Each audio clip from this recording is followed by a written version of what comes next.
The frontier town of Dry Creek wasn't a place where secrets lasted long.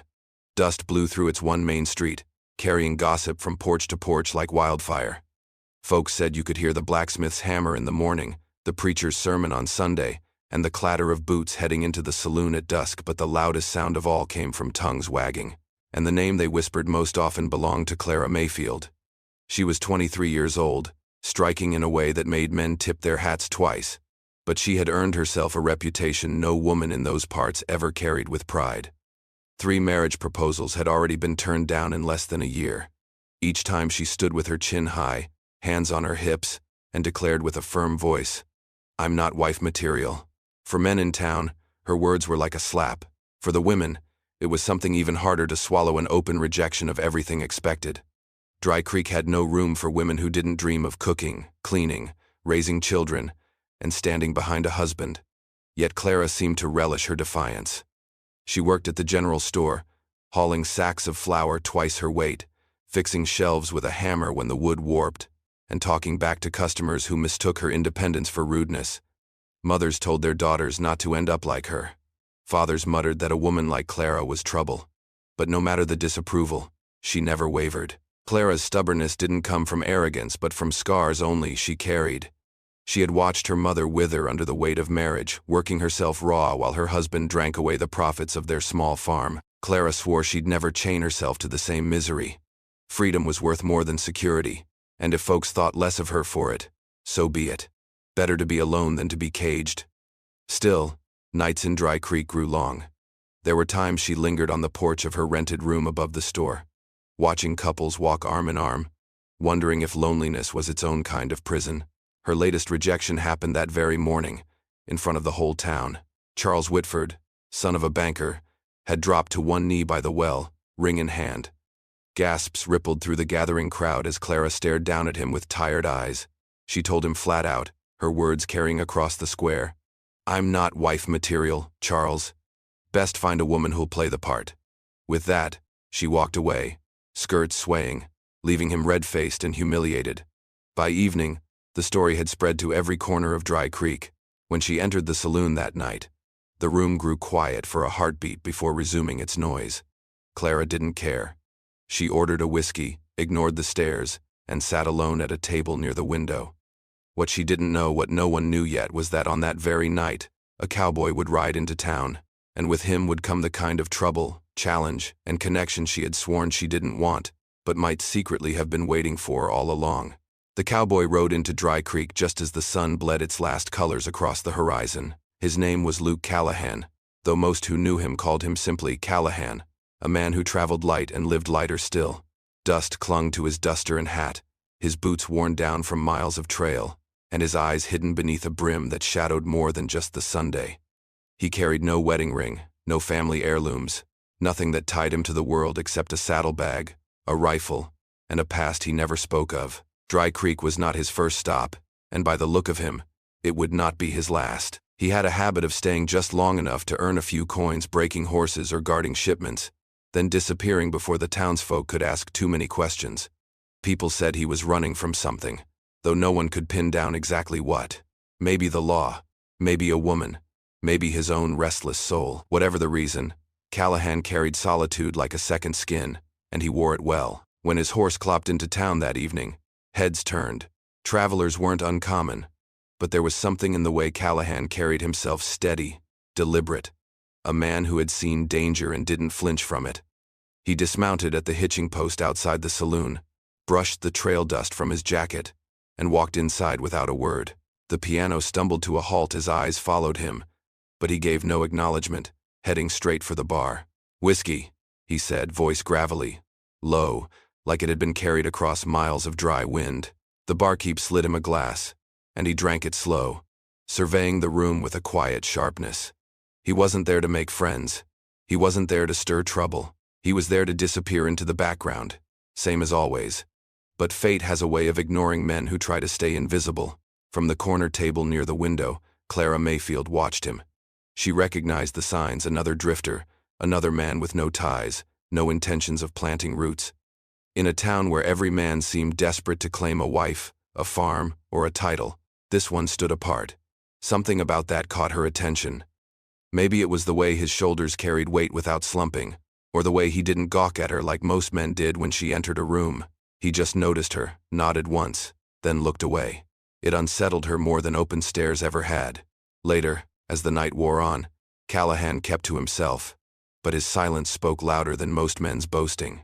The gamblers eyed him, the women at the upstairs balcony whispered, and still he sat alone, hat tipped forward, watching nothing and everything all at once.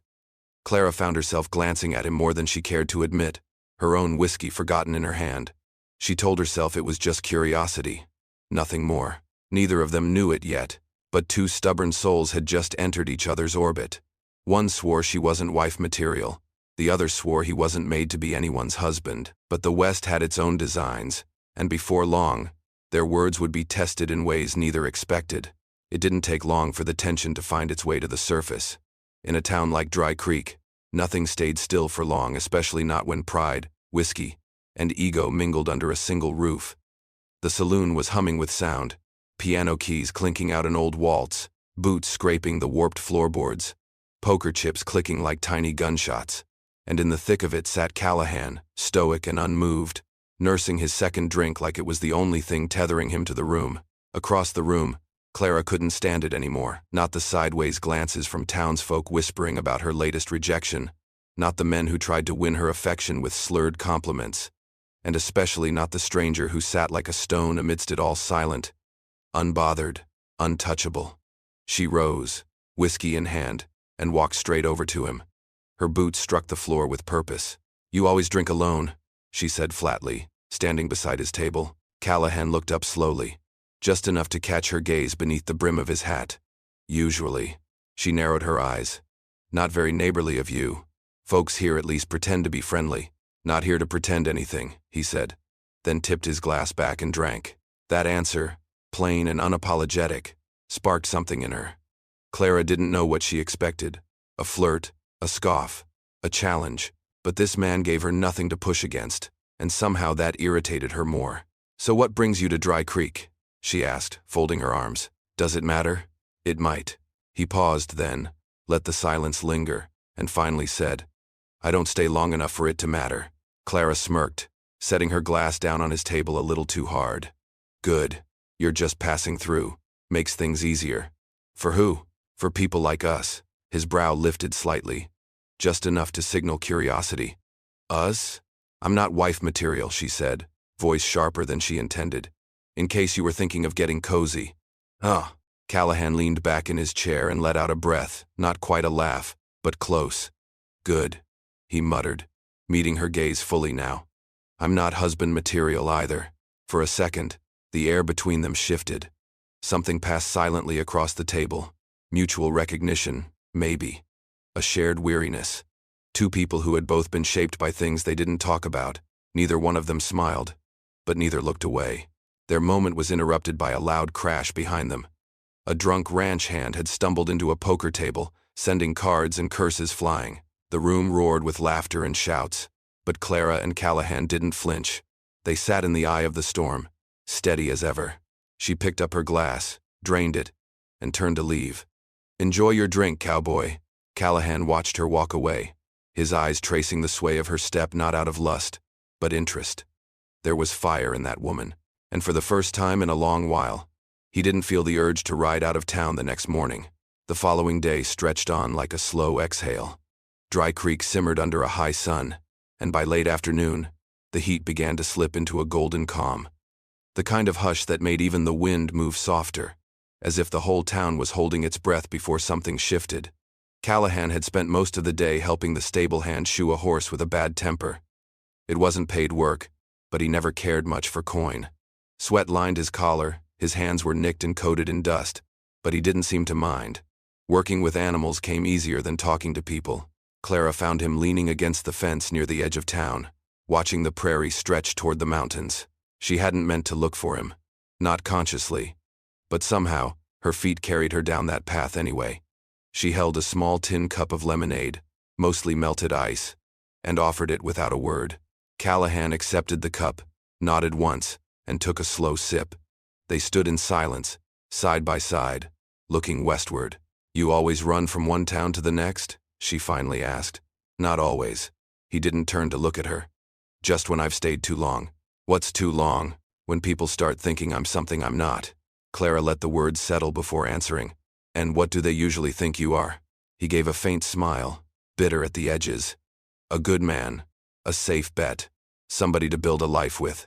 And you're not? I've buried more people than I've kissed. Lost more than I've held on to. There's nothing safe about me. She stared at him then, seeing past the grit and the silence. There was pain in his eyes, tucked away behind lines from squinting into sun and smoke. It was the kind of look only people who'd survived too much carried the eyes of someone who no longer chased hope, but didn't yet know how to let it die. I watched my mama give her whole life to a man who drank himself to death before her eyes, Clara said, her voice low. She told me once, marriage ain't love, it's labor. And I swore I'd never end up like her. Callahan didn't respond immediately. He just took another sip of lemonade, as if weighing her story against the pieces of his own. You ever been in love? He asked. She shook her head. No. I've been chosen, possessed, controlled, but never loved. I wouldn't know the difference anymore, he said. Been so long I don't trust the feeling. The sun dipped lower, casting everything in amber light. For the first time, they didn't speak out of defense or sarcasm. They just stood there, raw and unarmored, two people who'd stopped believing in the stories other folks clung to. Clara leaned on the fence, close enough to feel the heat from his shoulder. We're a mess, cowboy. Callahan chuckled dryly. Good thing we already agreed we're not marriage material. But in the quiet that followed, neither one of them moved. By the time the first dust cloud rose on the northern ridge, Dry Creek was already half asleep. Shopkeepers had shuttered their windows, mothers called their children inside, and the lanterns lining Main Street flickered faintly against the oncoming dusk. Clara had just finished locking up the general store when she noticed the wind had changed. It wasn't the breeze itself, it was the silence that came with it. The birds had stopped. The dogs had gone still. Even the insects seemed to know something was off. Callahan was the first to notice the riders. 5 silhouettes against the dying light, dark shapes moving slow and deliberate. Too slow for merchants, too spread out for ranchers. They rode with confidence, the kind of confidence that came with guns and blood on their boots. Callahan stepped into the street as if drawn there by instinct. Clara spotted him from the porch and followed without thinking, standing beside him at the edge of the boardwalk. You know them? She asked. I don't, he said, voice clipped, but I know their kind. Within minutes, the gang had entered town proper, horses blowing dust into the air, hooves echoing against the wooden storefronts. The leader was a wiry man with a long scar across his cheek and eyes too calm for a stranger. He dismounted with the ease of someone who'd claimed towns like this before. His men followed, spreading out casually, as if they were already home.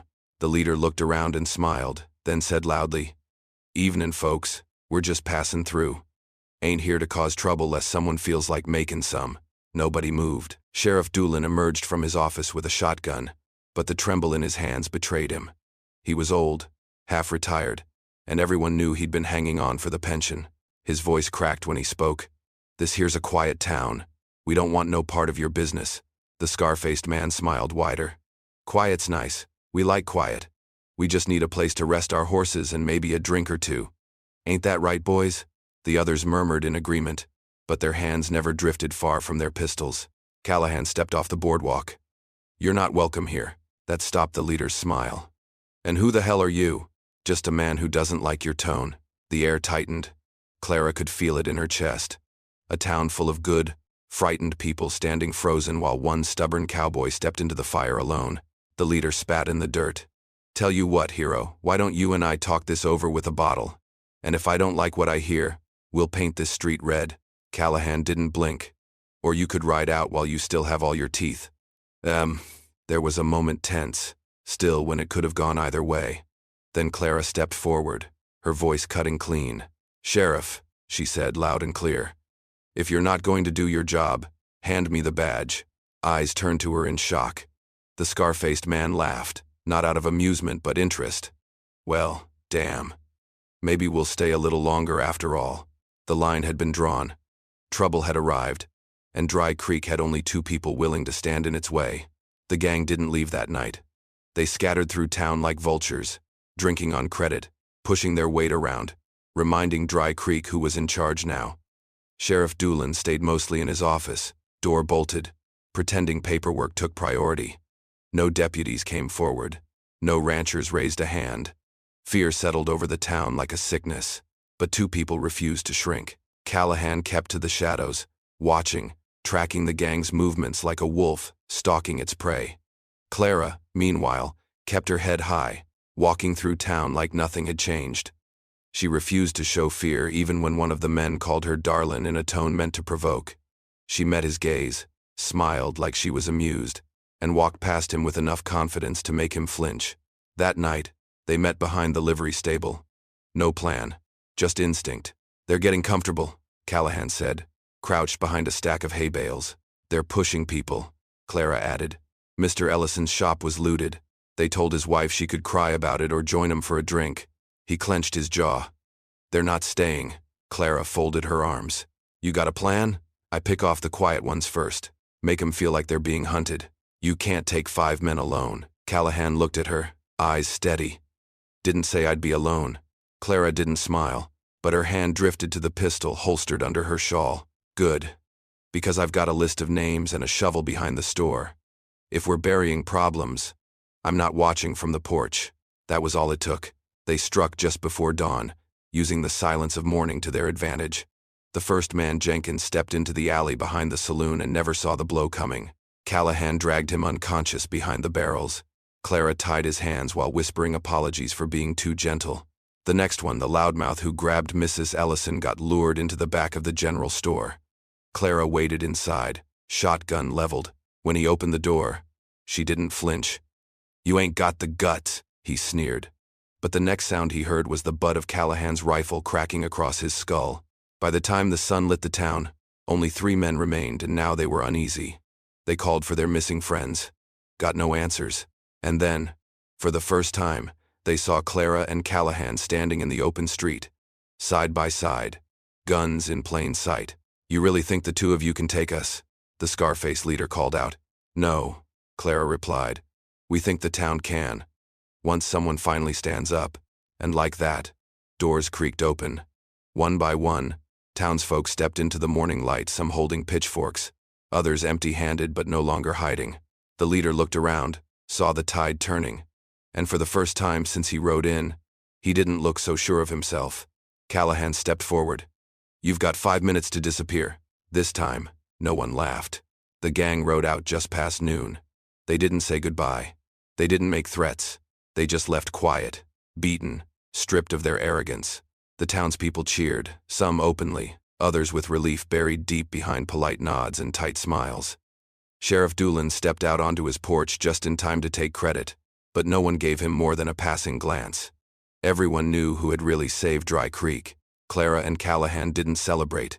They didn't need to. Their satisfaction came in silence, in the knowledge that when it mattered, they hadn't stood down.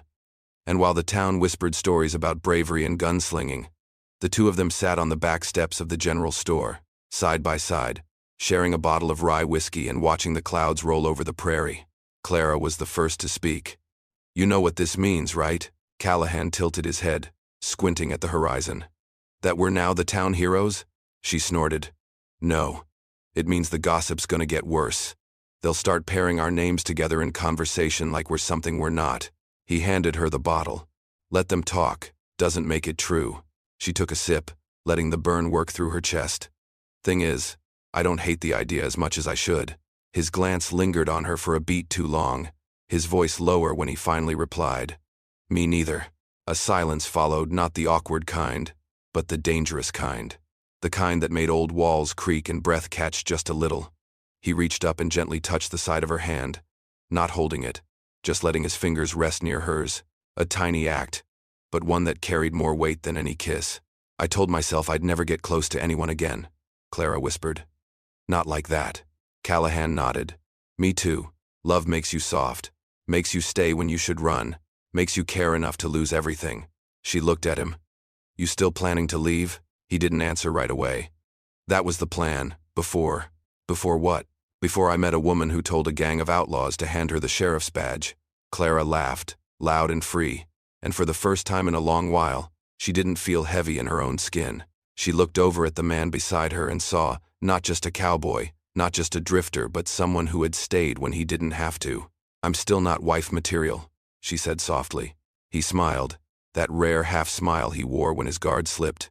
"Good. I'd ruin a woman who wanted me to be a husband." Her hand brushed his.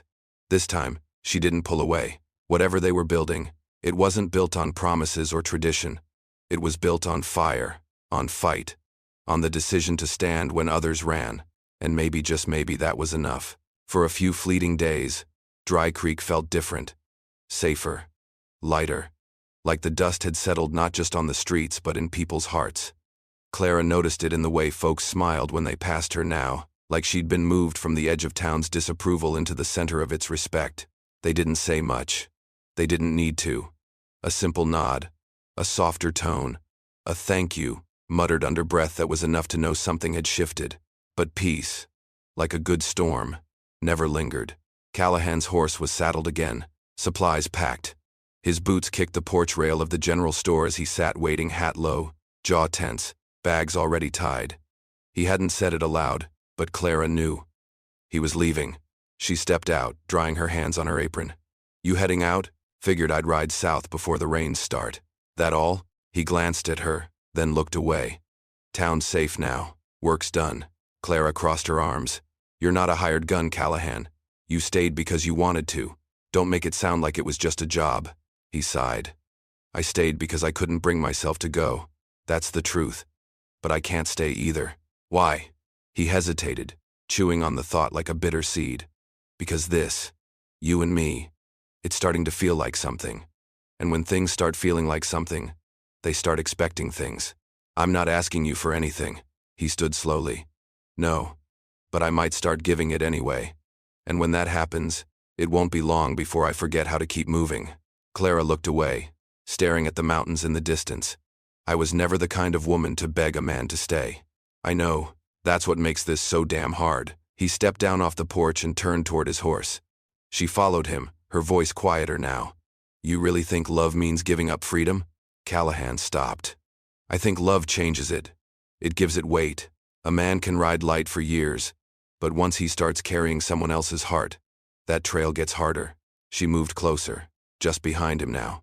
"What if the person you're carrying can carry you back?" That froze him. He looked over his shoulder, eyes searching hers. "I'm not asking you to stay," she whispered. "I'm asking you to choose me. Not forever after, not for rings and vows, just for right now." For once, Callahan's hands twitched at his side. He turned fully, facing her. "I've never known how to be loved without breaking it. And I've never known how to be loved without losing myself," she said. "But maybe we don't do it their way. Maybe we figure it out our way." The wind picked up, catching the brim of his hat. He took a long breath, then stepped forward and kissed her, not out of passion, but out of decision. He wasn't a husband. She wasn't a wife. But whatever this was between them, it was real. They didn't have a wedding. There were no white dresses, no preacher standing in front of a wooden cross, no exchange of rings or rice thrown into the air. What Clara and Callahan had was something quieter, something truer. And in a town like Dry Creek, that kind of love was harder to come by than gold. He unpacked the saddlebags by sundown, tethered his horse behind the store, and moved into the spare room next to Clara's. No one made a fuss. The town had seen enough violence, enough cowardice, to recognize the kind of strength it took for two people to stand beside each other without demanding ownership. Mornings came slow. They drank coffee on the porch, said little. She still worked the store. He took odd jobs repairing fences, taming colts, hauling freight in and out of town. People stopped calling him stranger. They started calling him Callahan again, like he belonged. But at night, when the rest of the world went still, that's when the truth of their bond revealed itself. They'd sit by the fire, boots off, the silence between them filled with comfort instead of tension. No need for declarations, no expectations of forever, just a shared understanding that whatever they had, they'd chosen it. Not because they were forced to, not because it was expected, but because they knew what it was like to walk alone, and now, they'd found someone worth walking beside. One night, as the wind rustled through the cottonwoods outside, Clara broke the stillness. "You ever think about what would have happened if you kept riding?" Callahan didn't look up from the fire. "Every day. And And I think I would have made it another mile or two before realizing I'd left something behind that I couldn't afford to lose. She smiled at that, small and real. You ever gonna ask me to marry you? He turned toward her slowly. Would you say yes if I did? No. Then I guess we're both saving each other the trouble. They laughed. It was the kind of laughter that came from deep healing. The sound of two broken souls stitching themselves together, not with ceremony but with time, with effort, with mutual grace. Dry Creek would always whisper about them how the most stubborn woman in town ended up with a man who swore he'd never stay put. But the whispers didn't matter. What mattered was the porch light left on, the second coffee cup on the railing, the quiet knock at her door when nightmares came too close. They never changed their labels. She remained not wife material. He stayed not husband material. But together, they built something stronger than titles, an unspoken vow that said, I'll stand by you, not because I have to, but because I want to. And in a world that worshipped promises made under the pressure of rings and churches, Clara and Callahan found their freedom not in running but in choosing each other, over and over, with no name for it but love.